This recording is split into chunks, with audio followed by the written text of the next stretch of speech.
Exode, chapitre 21.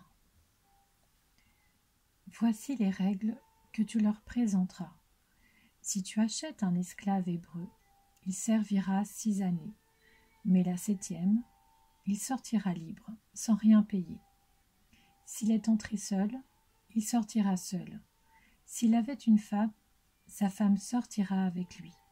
Si c'est son maître qui lui a donné une femme, et qu'il en ait eu des fils ou des filles, la femme et ses enfants appartiendront à son maître, et il sortira seul. Supposons que l'esclave dise « J'aime mon maître, ma femme et mes enfants. Je ne veux pas sortir libre. » Alors son maître le conduira devant Dieu, le fera approcher de la porte ou de son montant, et lui percera l'oreille avec un poinçon. Ainsi, l'esclave sera pour toujours à son service. Si un homme vend sa fille comme esclave, elle ne sortira pas libre comme le font les esclaves de sexe masculin. Si elle déplaît à son maître, alors qu'il avait pensé la prendre pour femme, celui-ci facilitera son rachat, mais il n'aura pas le droit de la vendre à des étrangers, ce serait la trahir. S'il la destine à son fils, il agira envers elle conformément aux droits en vigueur pour les filles. S'il prend une autre femme, il ne supprimera rien à la nourriture, aux vêtements et au droit conjugal de la première. Et s'il ne fait pas pour elle ces 3 choses, elle pourra sortir sans rien payer, sans donner d'argent. Celui qui frappera un homme mortellement sera puni de mort. S'il ne lui a pas tendu de piège et que Dieu l'ait fait tomber entre ses mains, je te désignerai un endroit où il pourra se réfugier. Mais si quelqu'un agit méchamment contre son prochain en employant la ruse pour le tuer, tu iras jusqu'à l'arracher de mon autel pour le faire mourir. Celui qui frappera son père ou sa mère sera puni de mort. Celui qui enlèvera un homme, qu'il l'ait vendu ou qu'on l'ait trouvé entre ses mains, sera puni de mort. Celui qui maudira son père ou sa mère sera puni de mort. Si des hommes se battent et que l'un d'eux frappe l'autre avec une pierre ou avec le poing, sans causer sa mort mais en l'obligeant à garder le lit, celui qui a frappé ne sera pas puni dans le cas où l'autre viendrait à se lever et à se promener dehors avec son bâton. Seulement, il le dédommagera de son interruption de travail et le fera soigner jusqu'à sa guérison. Si un maître frappe son esclave, homme ou femme, avec un bâton, et que l'esclave meurt sous ses coups, il sera puni. Mais si l'esclave survit 1 jour ou 2, le maître ne sera pas puni car c'est son argent.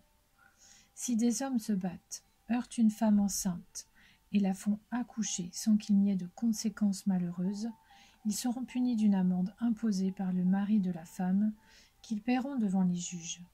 Mais s'il y a une conséquence malheureuse, tu donneras vie pour vie, œil pour œil, dent pour dent, main pour main, pied pour pied, brûlure pour brûlure, blessure pour blessure, plaie pour plaie. Si un homme frappe l'œil de son esclave, homme ou femme, et qu'il lui fasse prendre l'œil, il le laissera partir libre pour prix de son œil.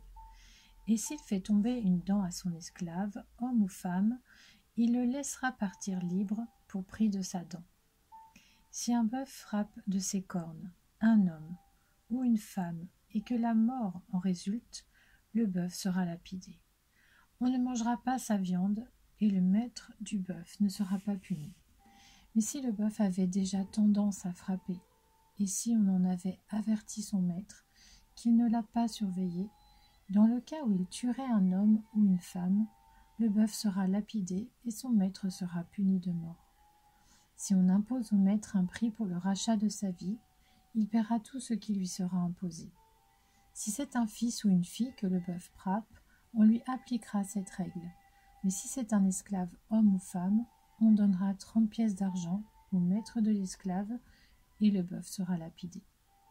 Si un homme retire le couvercle d'une citerne, ou bien si un homme en creuse une sans la couvrir, et qu'il y tombe un bœuf ou un âne, le possesseur de la citerne paiera au maître la valeur de l'animal en argent et gardera l'animal mort. Si le bœuf d'un homme frappe de ses cornes le bœuf d'un autre homme et que la mort en résulte, ils vendront le bœuf vivant et en partageront le prix. Ils partageront aussi le bœuf mort. Mais s'il est connu que le bœuf avait déjà tendance à frapper et si son maître ne l'a pas surveillé, ce maître rendra bœuf pour bœuf et gardera le bœuf mort.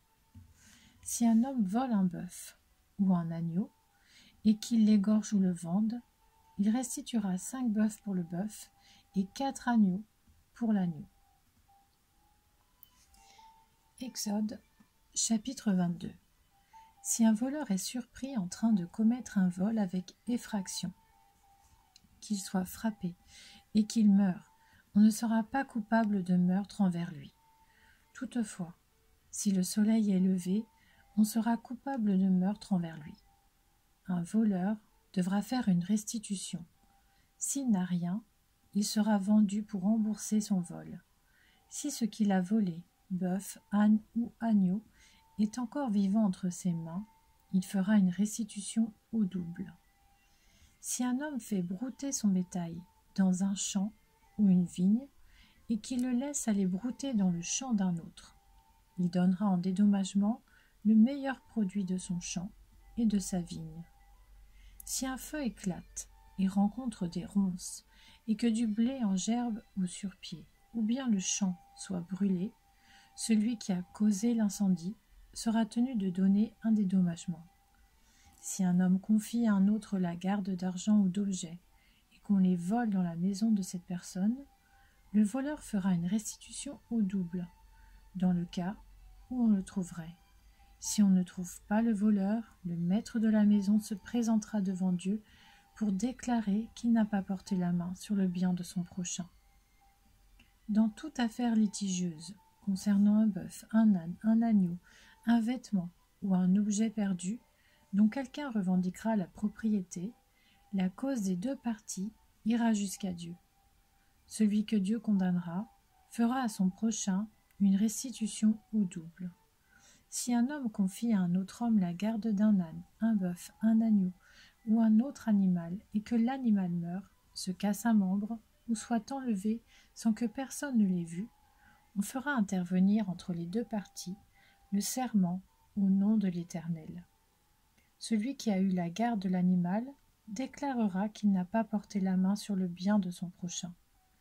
Le maître de l'animal devra accepter ce serment et l'autre ne sera pas tenu de le dédommager. En revanche, si l'animal a été volé chez lui, il sera tenu de dédommager son maître.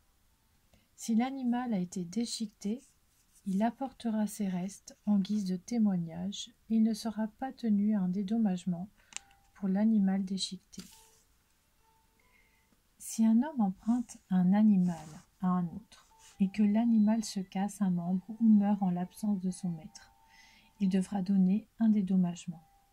Si le maître est présent, il n'y aura pas de dédommagement. Si l'animal a été loué, le prix de la location suffira.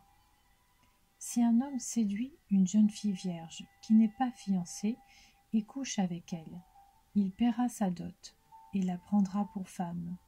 Si le père refuse de la lui accorder en mariage, il paiera en argent la valeur de la dot des jeunes filles vierges.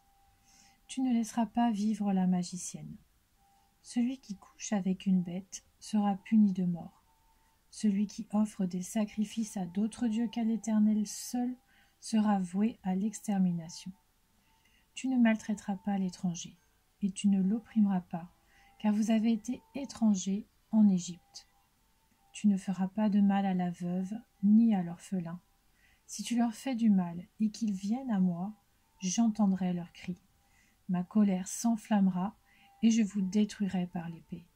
Ce sont vos femmes qui deviendront veuves et vos enfants orphelins. Si tu prêtes de l'argent à quelqu'un de mon peuple, au pauvre qui est avec toi, tu ne te comporteras pas envers lui comme un créancier. Tu n'exigeras de lui aucun intérêt. Si tu prends en gage le vêtement de ton prochain, tu le lui rendras avant le coucher du soleil. En effet, c'est sa seule couverture, c'est le vêtement dont il s'enveloppe le corps. Dans quoi coucherait-il? S'il crie à moi, je l'entendrai, car je suis plein de grâce.